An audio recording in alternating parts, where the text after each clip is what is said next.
Welcome back. I'm Gary Parr.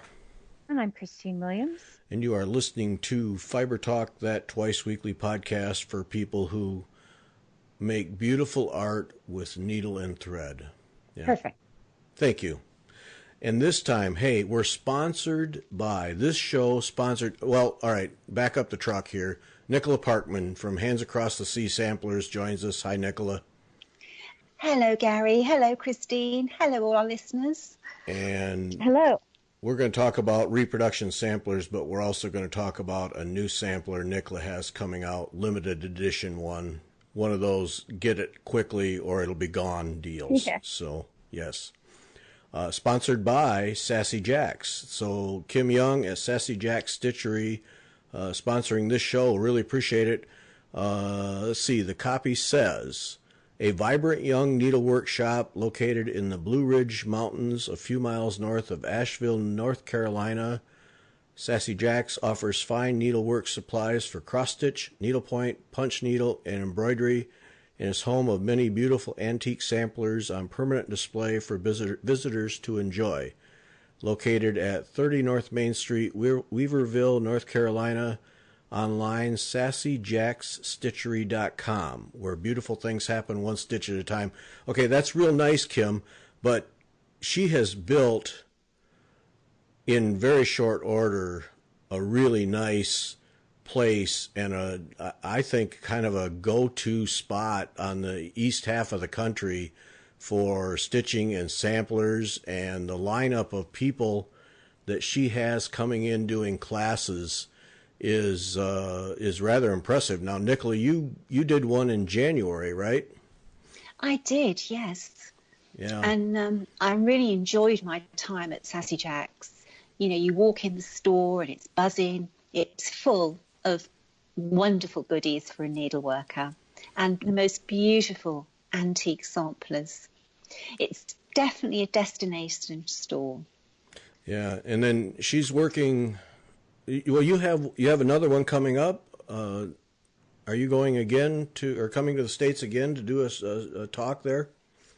Yes, I'm coming in August to do a workshop at Sassy Jacks Stitchery, a very beautiful sampler from the early 1700s.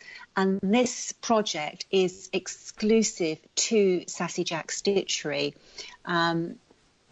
It's a beautiful and exciting sampler. It's a band sampler, but it's just when a band sampler is starting to transition into a sampler with a border. But this one, although it has a border, is very clearly a band sampler. And there's the most beautiful Adam and Eve band with a gorgeous moon and a sun.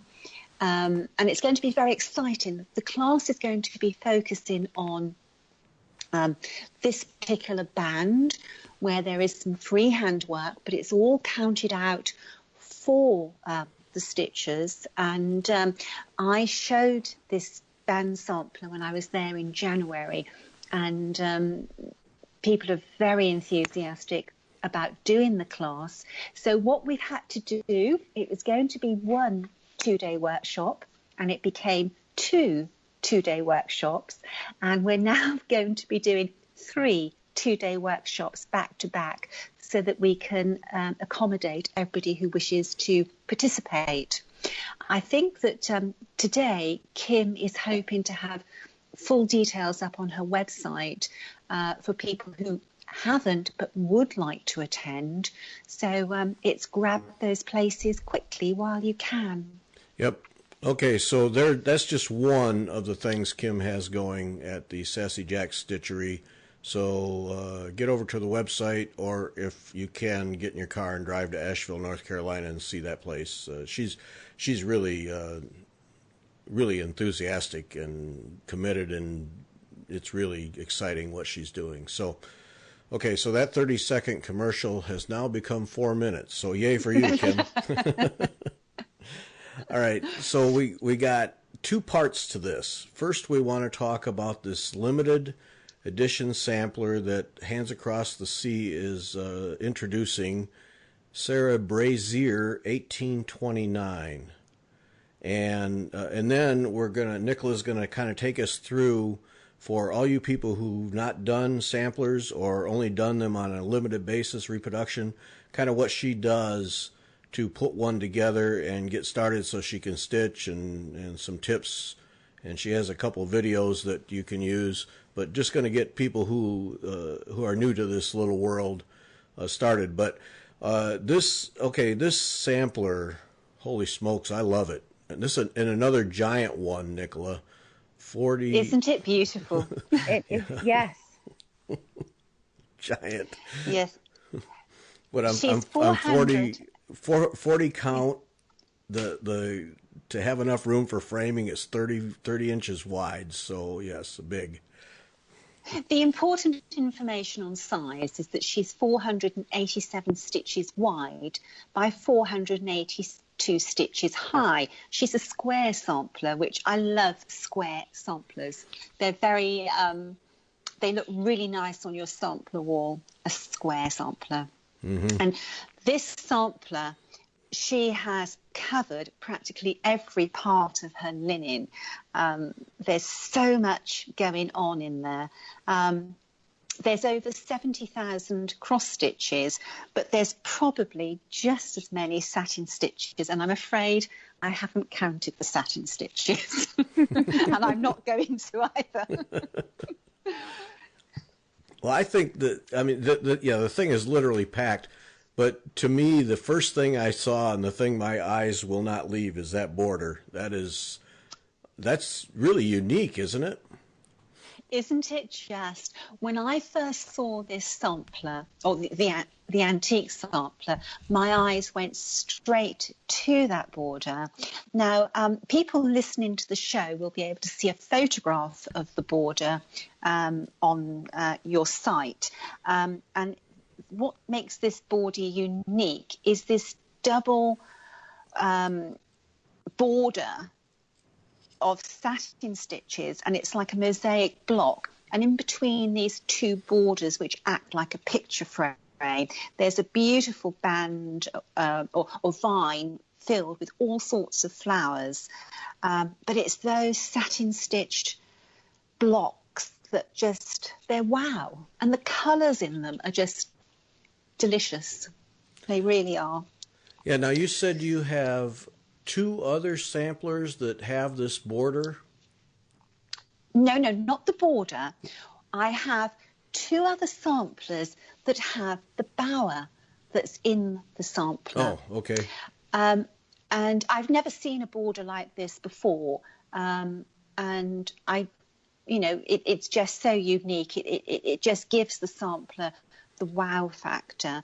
But the bower in the centre of the sampler was the second thing that caught my eye, and I thought, oh, I have 2 other samplers with this bower in, and it's not the heart or what's in the bower; it's it's the arch of the bower. The other 2 samplers I have, one is dated 1811. And the other one is dated 1812, which is 18 and 17 years before this one. And the other 2 bowers, they are identical stitch for stitch to each other. And the one sampler, it comes with a very extensive family history. And we know that this little girl that stitched this first sampler I acquired was born in Sawtry in Cambridgeshire. So when I came by the second sampler, I looked in this area and I found the maker of the second sampler. So when I acquired Sarah Brazier, I focused my search in Cambridgeshire and I found her being born in Little Shelford in 1816, and she was christened on the 7th of July. So it's possible that Sarah may have had the same needlework teacher as the other 2 samplers, but if it wasn't the same needlework teacher, it must have been somebody that was taught under the needlework teacher that taught the other 2 girls. because, these bowers are so distinctive, very eye-catching. Yeah, I think that is one of the fun things as people like you who see a lot of samplers and you start to be able to pick out the different design motifs and things and tie them together. And actually, I got to believe it can make kind of a crude tree of people who have descended from some teacher. Yes, I think, a lot of motifs are locational. You can pinpoint them to certain parts of the country. It's like with Elizabeth Furness, who's in our collection and we've reproduced.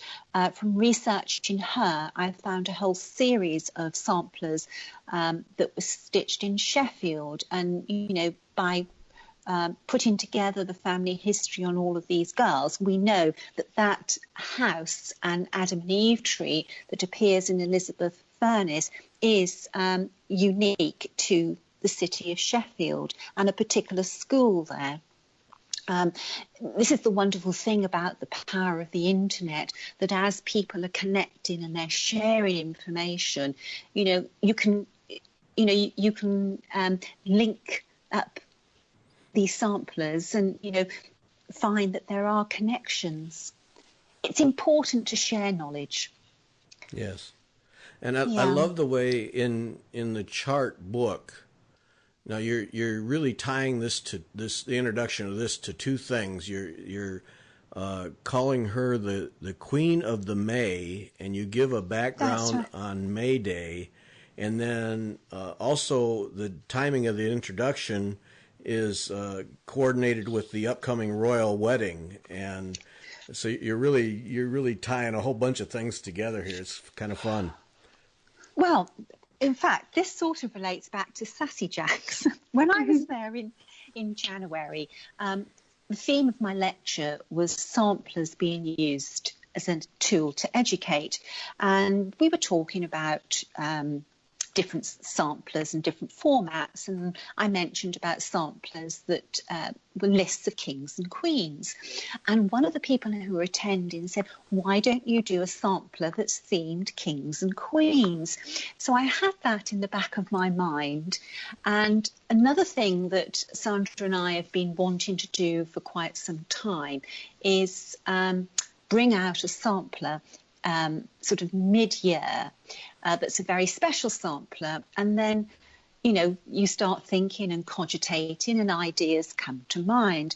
Now in England there's a tradition that goes back to the classical word. It goes way past back in medieval times about May Day and the May rituals.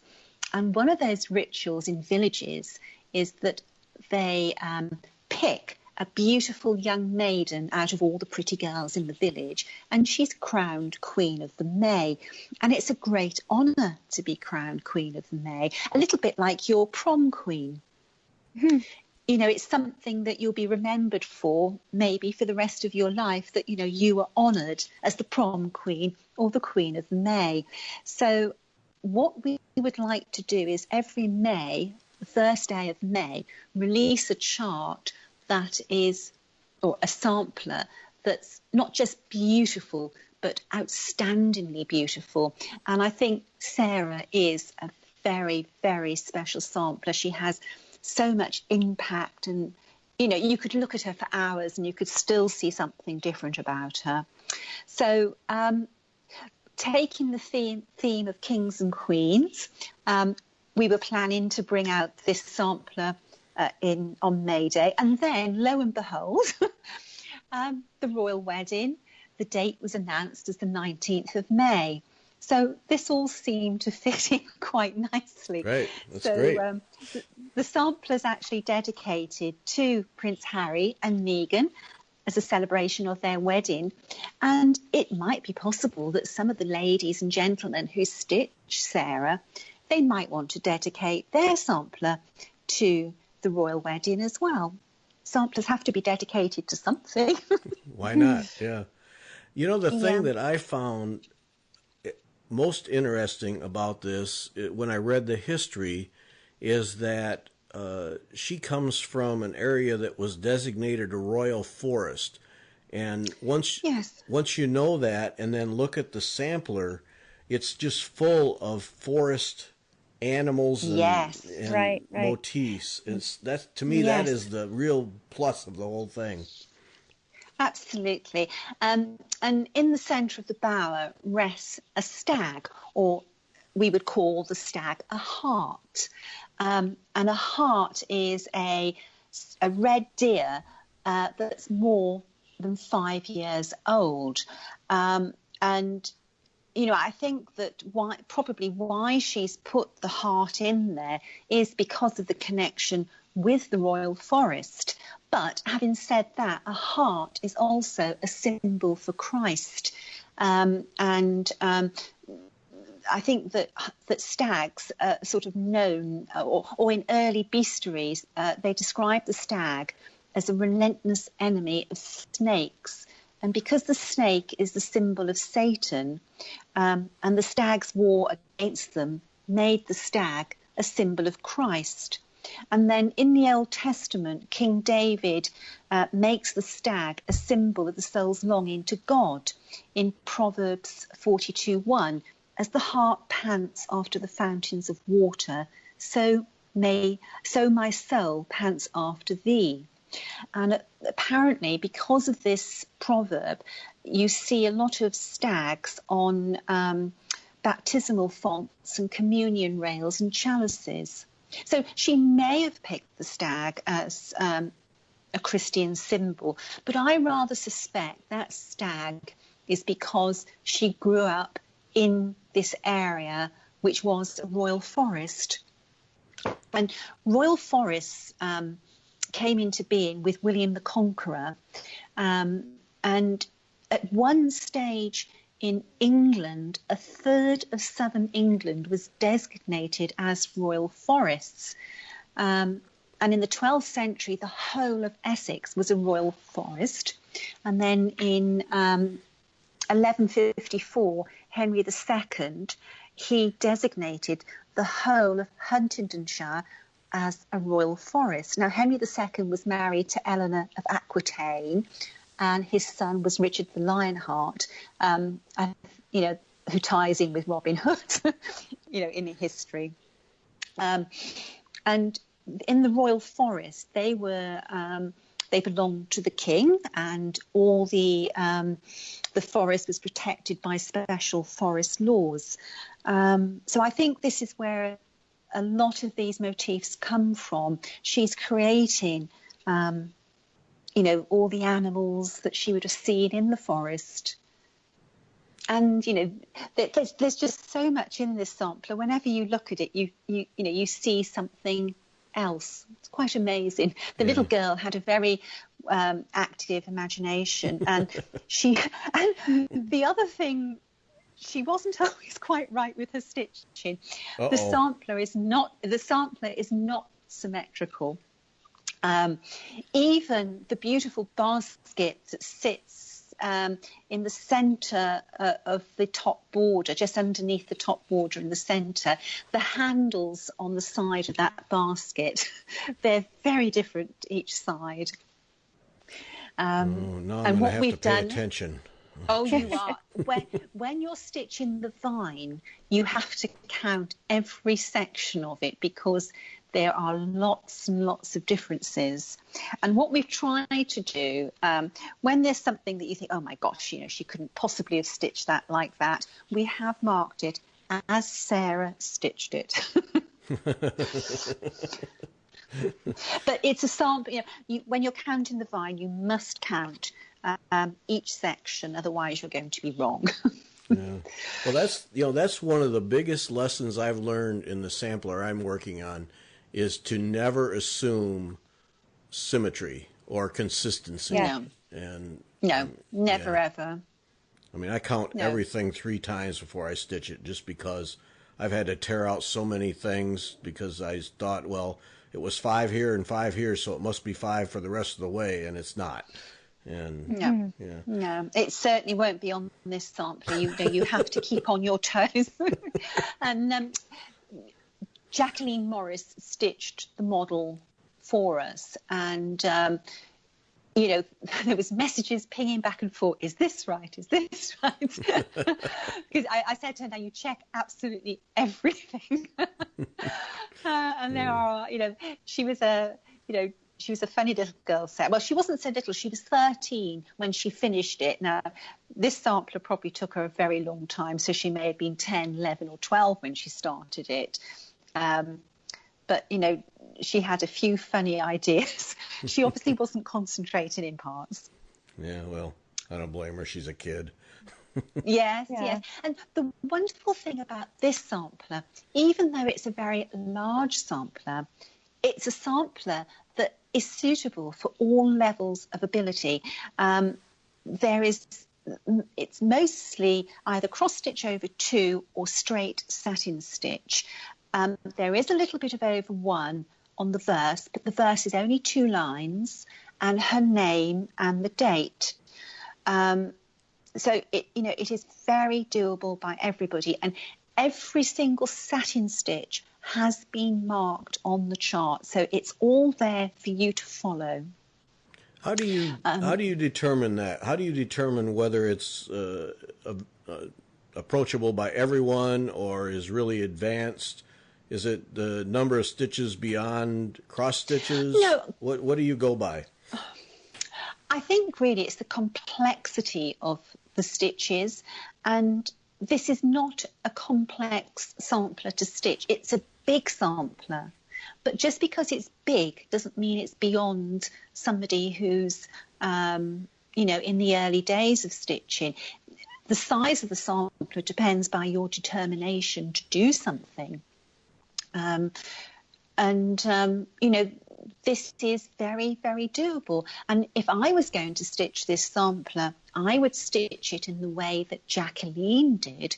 And she laid out the 2 double borders of satin stitch by stitching out the cross stitch edge to them.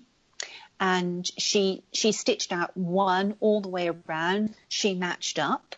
And then after she had matched up, everything else just flowed from that point. She stitched the inner edge of the outer border, and then she stitched the inner satin stitched border in cross stitch. She left filling in those sort of tram lines then, for want of a better word, to the very, very end. She loves satin stitched, and it was her reward for finishing the sampler that she had this lovely thing.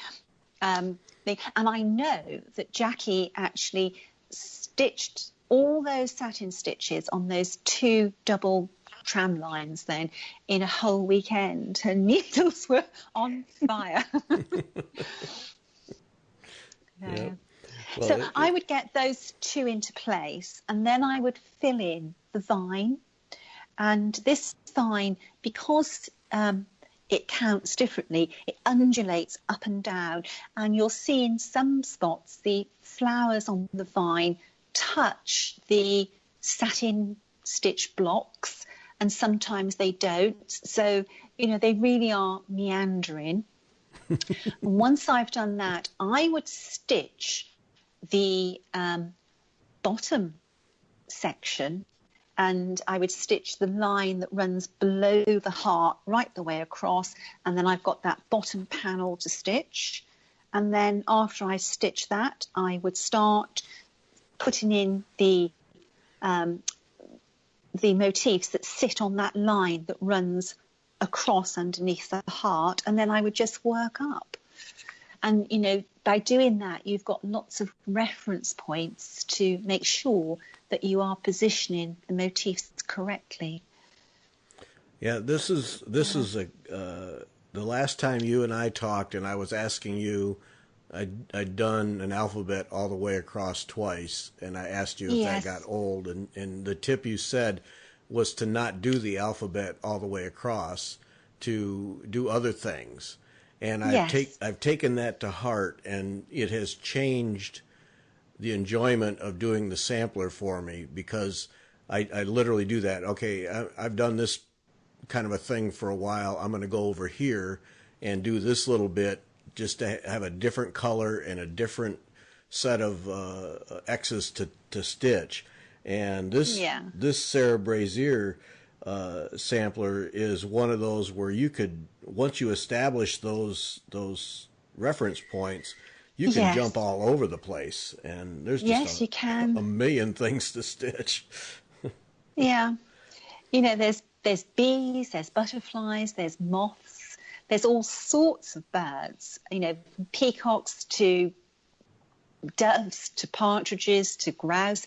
I think there's two very big birds at the top, are possibly phoenixes rising. You know, I'm not 100% certain, but to me, they look like that. And then flowers, there's all sorts of flowers. And then there's squirrels and deers and, well, there's everything. Dogs.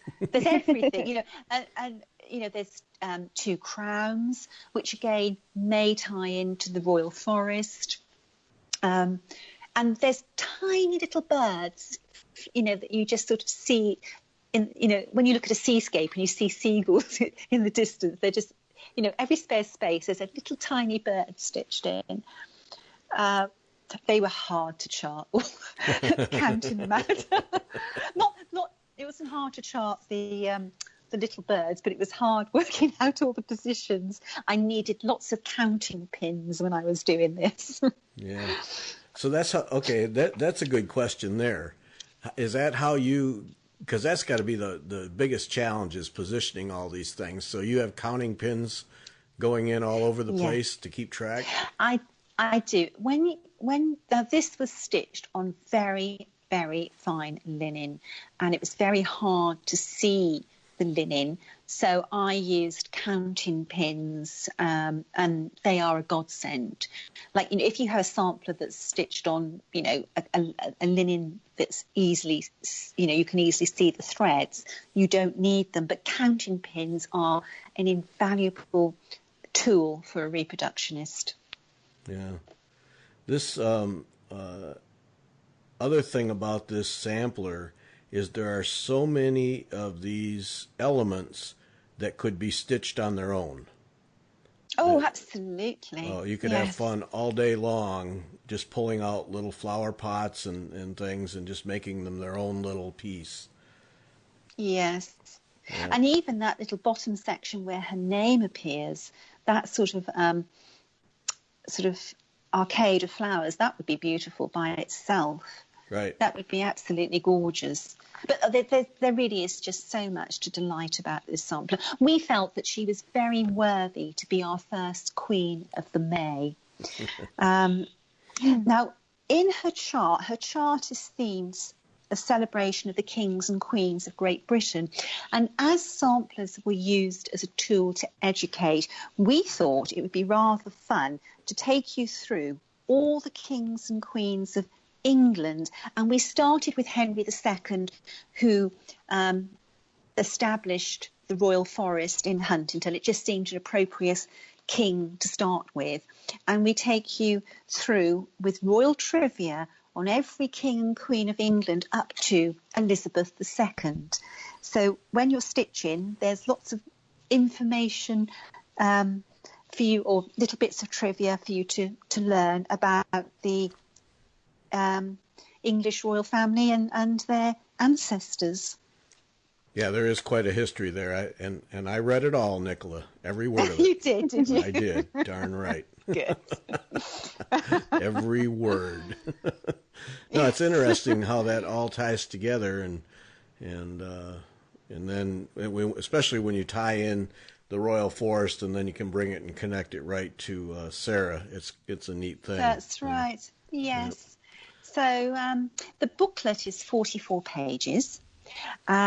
And because Sarah is such a big sampler, we felt that although the photograph on the front cover is beautiful, we felt that she deserved a centre spread.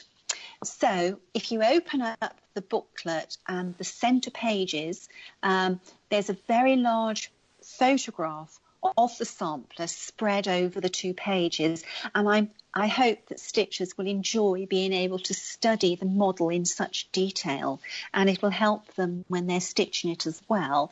And then she comes with a bookmark. These bookmarks that we introduced at Nashville on Eliza Bell, Cox and Hanger Gaskell have proved so popular that we're going to be doing that on all our samplers in the future.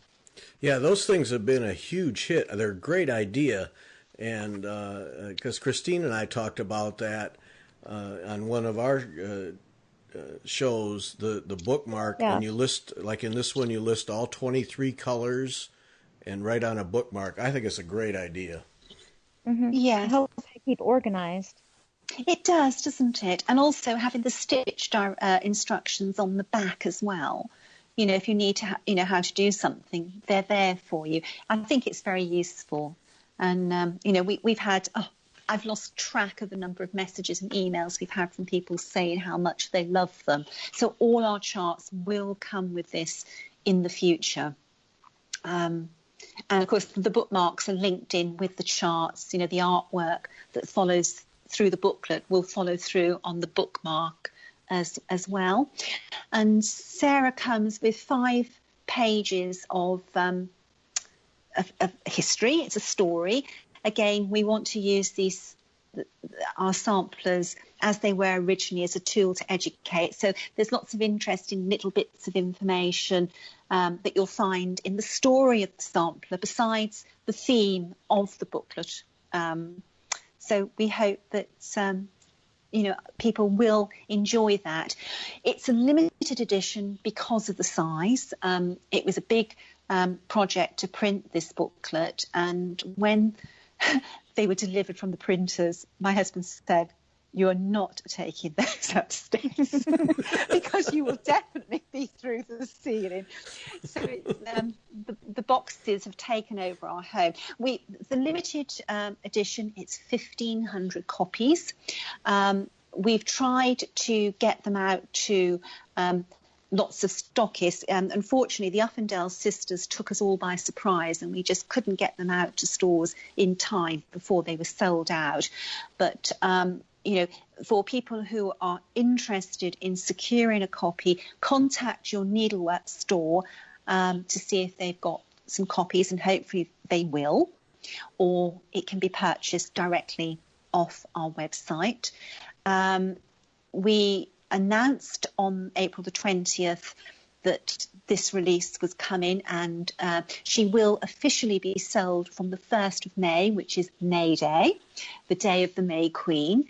But you can pre-order from your store, and you can pre-order from my website. If your store hasn't got it, they won't get it, because it's only the stores that pre-ordered that managed to get copies. Unfortunately, we had there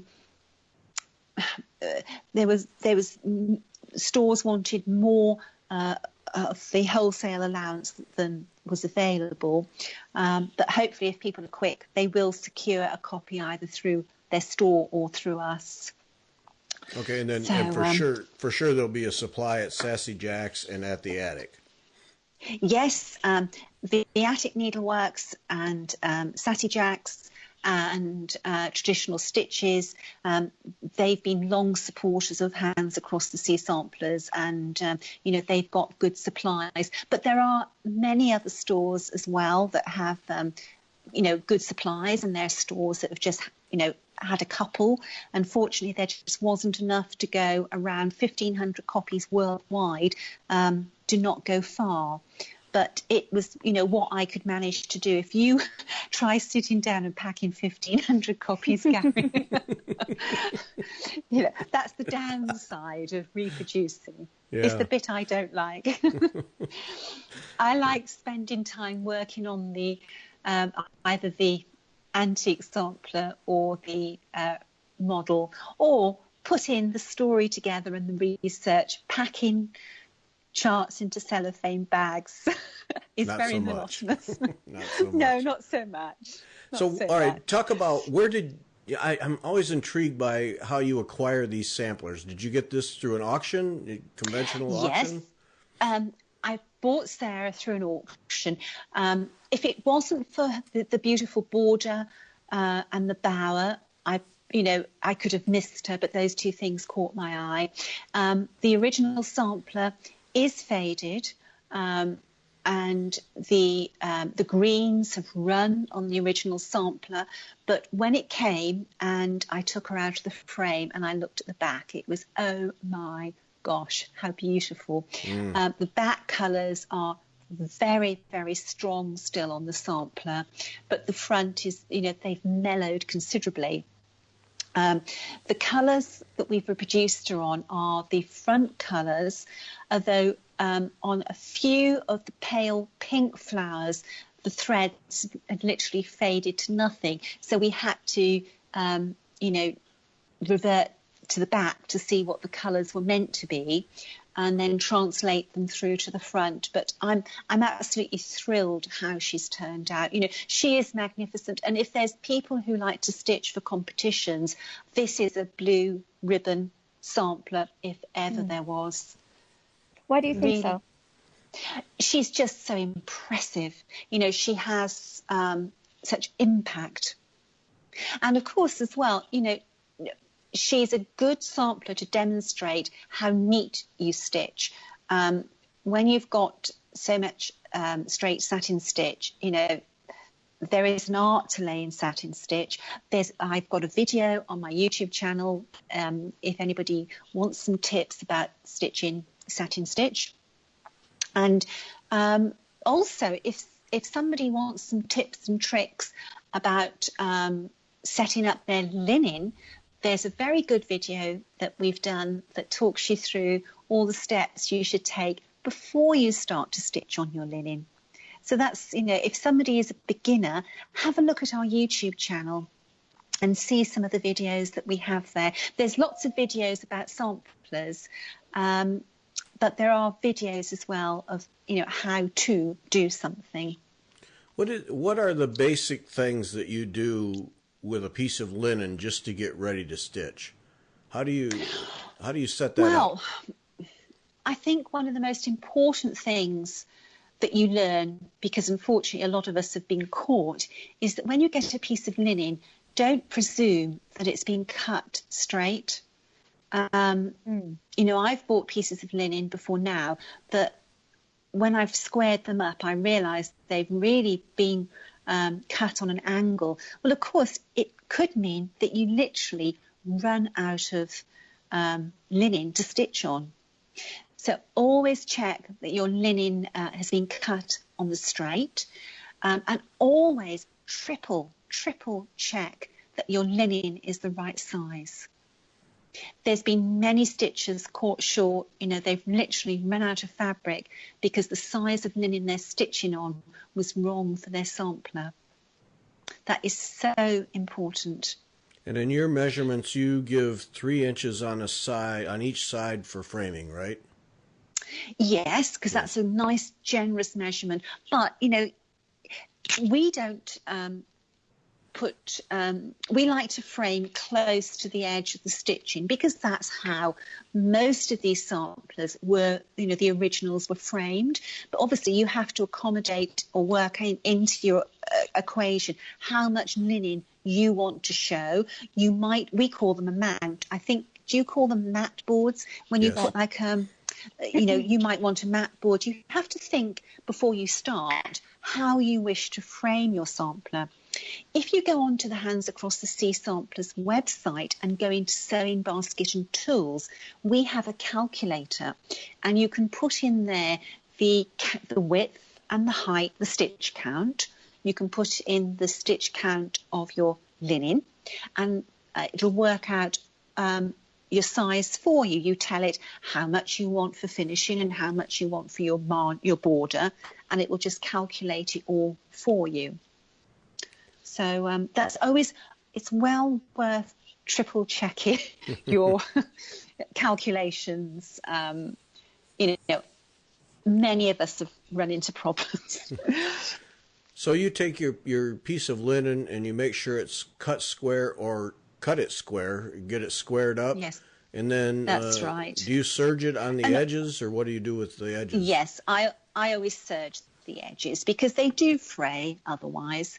And the other really important thing is if you're stitching a sampler that's not square, a rectangular sampler, make sure you have your linen in the right orientation.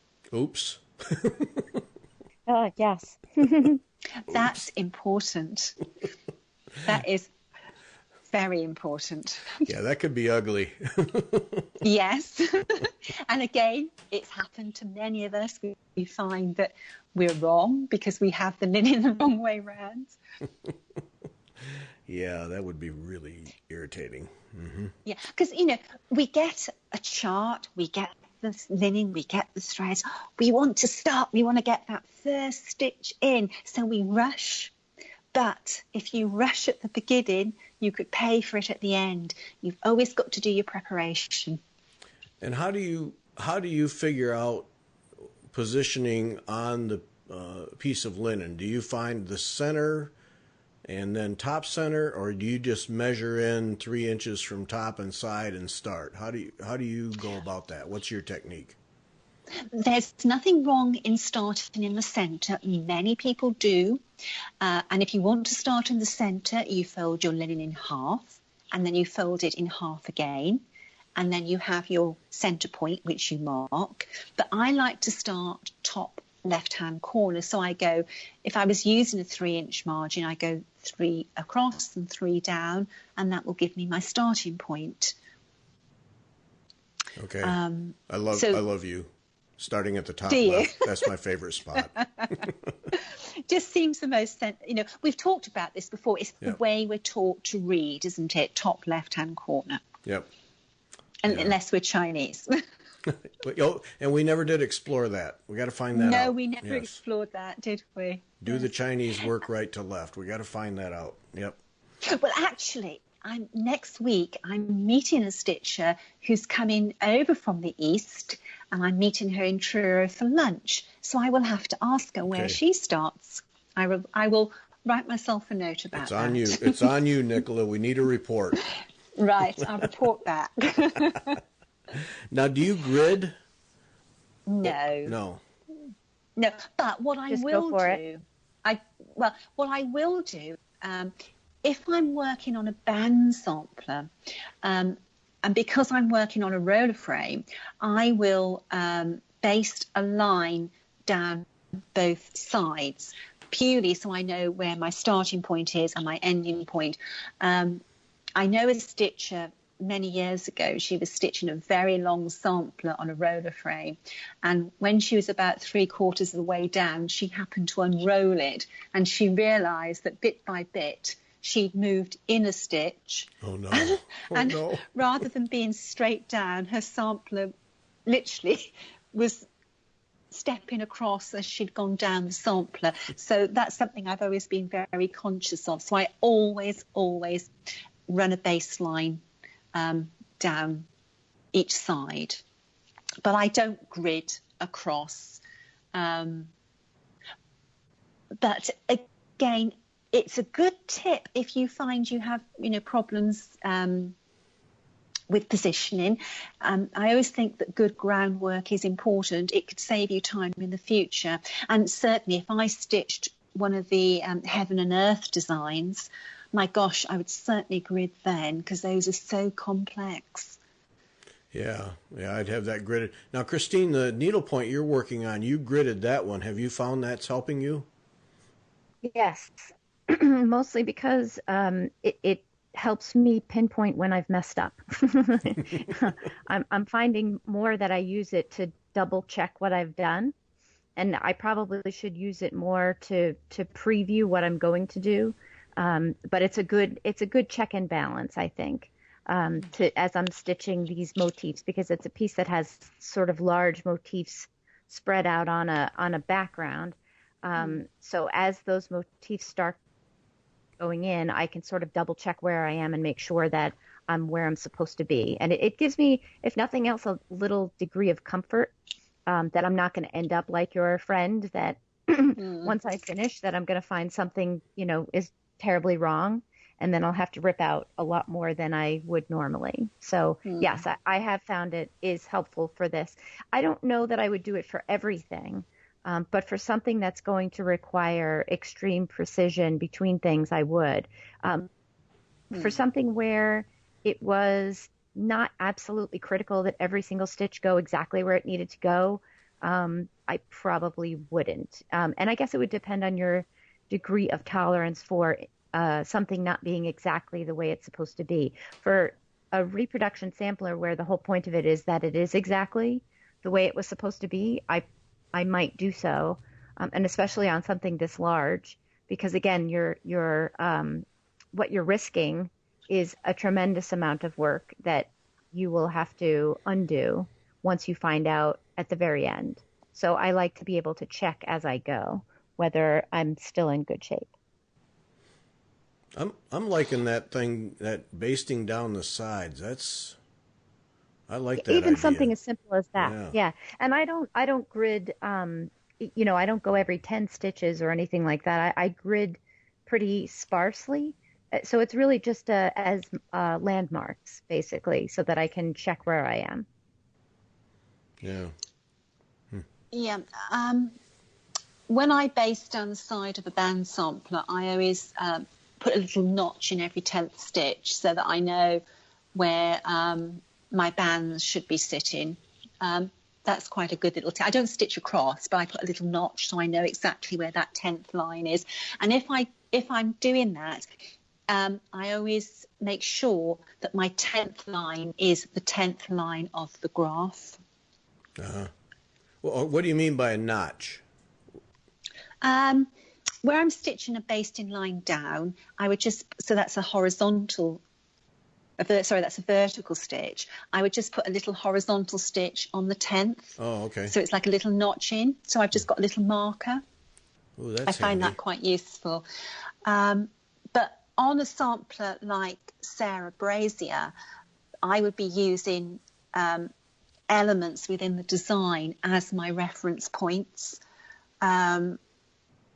But, there are some samplers that are very difficult to get reference points, particularly when you start, and that's when gridding and baselines will be useful. Nothing's ever cast in stone. You have to judge each project as it is and adapt your stitching style to suit that project. Yeah, I think that's quite important. Having that on the edges, is particularly for, as you described, the border for Sarah Brazier, to have that on the edges as an ongoing reference point, that would be really handy, I think.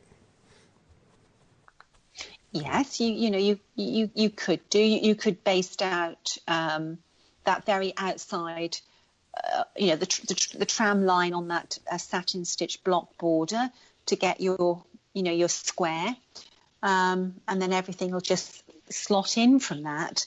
It would be very heartbreaking to get around there, and that border didn't match up. Oh boy! Although Jackie, when she stitched it, she met up perfectly first time. That's one of the great victories, isn't it? Get all the way around and. Yeah, absolutely, yeah. Absolutely. Now you do everything in silk. But everything you stitch is done in silk. But these samplers, you have colors for DMC too. There's no reason people can't do them with DMC floss and get a very nice result. Absolutely. Everybody should use what they're comfortable with, and it doesn't have to be what I use. You use what you like working with, and don't be afraid to change colours. This sampler should be your sampler, and you make it your own. There'll be people who want to stitch it true, and it's there. It's a very accurate reproduction for those people. But never be afraid to use what you like. Eliza Bell Cox. There's a stitch along just started for her on Facebook. And the lady who's organised that, Julie Evans, she's arranged with Victoria Motto to dye some threads specifically for this stitch along. And you can find details of that stitch along on Facebook. It's called Eliza Bell Cox Sal. So just put that in and it'll pop up. I think there's over 200 people stitching her.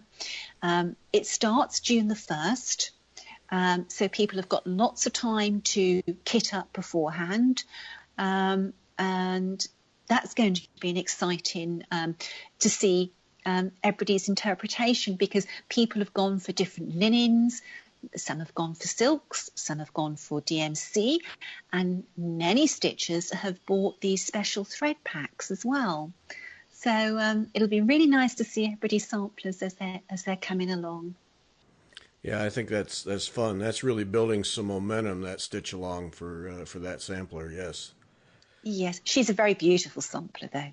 Yes, she is. She certainly You saw is. her at Nashville, Gary? Yep. That's the standout for me from what you had at Nashville, is that one right there. Mm-hmm.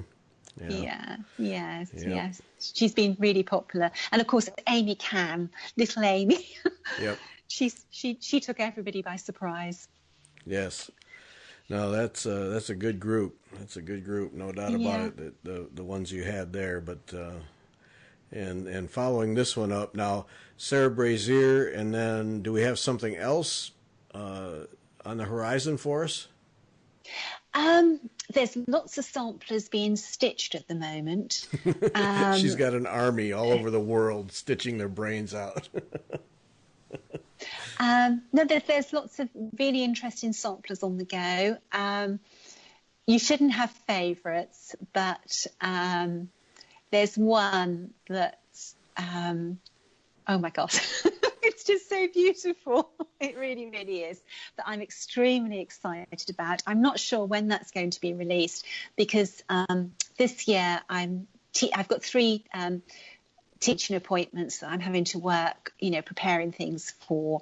And my husband and I are having a couple of holidays, so that sort of cuts down time. But there's lots of really interesting samplers, very varied samplers, because what I want to try and do is keep on adding breadth to our portfolio. So, yeah, there's many, many exciting things happening. I'm just actually... If I wasn't doing this recording today, I would just be putting in the last few stitches on a reproduction that's going to be going. The graph is going to be going off to a model stitcher in America, and she is a sampler with lots of wow factor and lots of stitches as well. It's so hard because, you want to tell everybody what you're doing and show these samplers, but it's also nice to sort of reveal them when they're ready to go. Right. Yeah. Yeah. So, I'm sure you get to the point where you can't say anything, but you just want to tell everybody. You too. In the build-up with Sarah, we've been dying to sort of say, look, everybody, look at Sarah. Isn't she beautiful? Because she just, when I took her to the framer, the people in the shop go, oh, my God. And she generated so much interest in the framers that one lady who hasn't cross-stitched for years is going to stitch her. Mm-hmm. And then when the photographer saw her, he was, oh, my gosh, Nicola, this is absolutely fabulous. And I think his love of this sampler really shows in the photograph that he took. The printers were really exciting when they saw the booklet that we had put together. And I do think the booklet for Sarah is probably one of our best yet. Mm-hmm. It was a joy. It was an absolute joy to put it together. Yeah. So, yeah. These samplers, they just keep showing up. It seems like there's an endless supply of them. Do you see any end to the availability? Well, I got caught out today because I had a delivery of samplers coming, and I was expecting them to come after my husband had left for golf, but they came before he left for his golf. I've had 5 beautiful samplers come today. This evening I'm going to be getting the magnifier glass and have a good study. I think there's one that we will probably reproduce out of the 5. But that's a story for another day, Gary. Yeah, I'm sure your husband just rolls his eyes, gets his golf bag, and leaves. Just, Well, you met him at Nashville, yeah, didn't you? He loved Nashville. He loved meeting all the ladies, and he loved seeing how enthusiastic everybody is. I think yeah, he realised that I'm not a freak. You know, it's not just me who loves needlework. There are lots of other ladies as well. yep. I think we're What did you think? we're Did putting you some enjoy points on the Nashville? board for sainthood for him, though. I think, yeah. Did you enjoy Nashville? Oh, I did very much. Yeah, it was so much fun to see all the new introductions, and anybody who suggests that needlework is a dying hobby needs to go to a show like that and see that there's enthusiasm across the board for all kinds, not just for samplers, but for all kinds No. of needlework and Yeah. new things. And you see the shop owners going around buying with their wagons, buying charts all over the place. And that's not, Yeah. to me, that's not a dying hobby. That's a hobby that is moving forward. Yeah. Don't the store owners work so hard at Nashville, getting from room to room? Yeah. Yeah. They really do. Oh, They yeah. really do. But I left Nashville absolutely exhausted. I was completely spent, but at the same time, I was so infused that, as I went away in the taxi from the hotel, I was thinking about next year and planning the releases for next year. Well, you get as you sit there in your home working on that and putting them in cellophane bags and all those things, it at some point I'm sure is a bit of a grind, as enthusiastic as you are. But then when you get to a show like that and get to talk to fellow designers and charters, and then store owners who are excited to deliver these things to their customers, it really gives you a shot of adrenaline. I mean, It just, does. yeah, and you, yeah, I can imagine for somebody like you do go home just really pumped up about what you can do next. Absolutely. And packing those 1,500 charts for Sarah, my husband worked out it took over 50 hours. Oh, jeez. It's the bookmarks that make it so long, Gary. Those bookmarks, the tassels, when you slide them into the cellophane bag, the tassels go all staticky with electricity, and you're having to try to calm them down. But what I've been thinking is, even though it's monotonous, like the first 10 were okay, but the next 1,490 were monotonous. I just kept on thinking about the thrill that somebody's going to get when they open that bag and they pull the sampler out and they open the cover and they dive in and discover what's inside. So that kept me going. Right, yeah. But I don't want to see a cellophane bag for a while. Well, and that is just it for any chart. I mean, that's that first shot of excitement when you buy a chart, is taking it out of its sleeve and opening it up and starting to explore what you're going to stitch. That's that first shot, and then the cloth and the don't thread. Forget, don't forget, before you open the cover, you've got to stroke the front. Oh, is that? Because it feels nice. Okay, I'm not sure I'm going to do that. Oh, it does. It always feels lovely in the hand. That's why I always have the booklets square bound, just so they sit nice when you open them. Yes, yeah. So, and then when your linen and silks come, it's lovely as well. Well, that's the thing. There's so many steps of excitement before you even put in the first stitch. Is getting the threads, lining them all up, and seeing where they're going to go in the chart, and getting that linen. To me, just getting the ground cloth prepared is fun.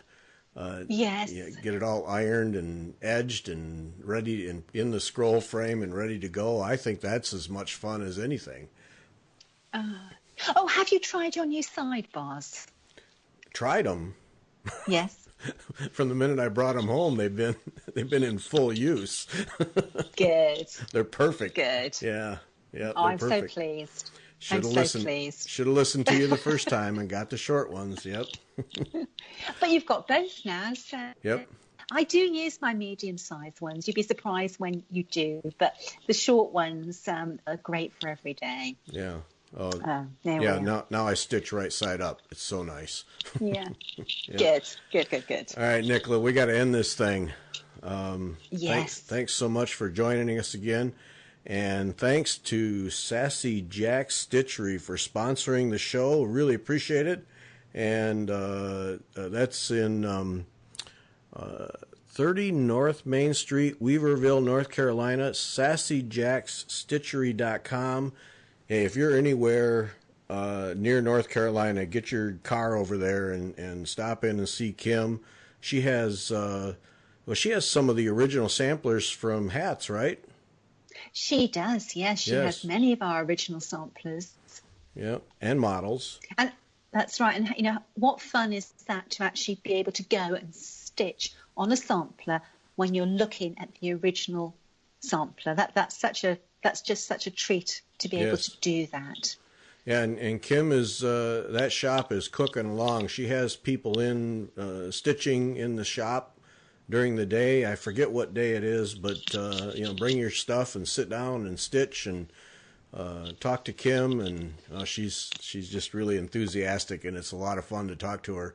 And then they got the house that they're remodeling coming up there. They'll be moving into that, so looking forward to that too.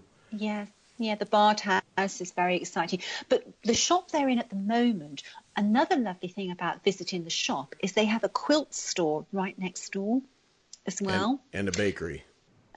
The bakery was really lovely. I can't believe the size of your portions in America. Yeah, we do that, yeah. But that's a trifecta of trouble there. A bakery, a quilt shop, and a needlework shop. That's just big trouble. And there's also a really nice burger place as well. Oh, there is? From there. Yes. So this is like a self-contained self-entertainment center right there. Yeah. There we are. Okay, I'm going to go get in my car. I'm driving right now. All right. Okay. Well, I'll see you there in August. Okay, Nicola. Thanks to you. Thanks to All right. Sassy Jacks, and Christine and I will be back on Wednesday.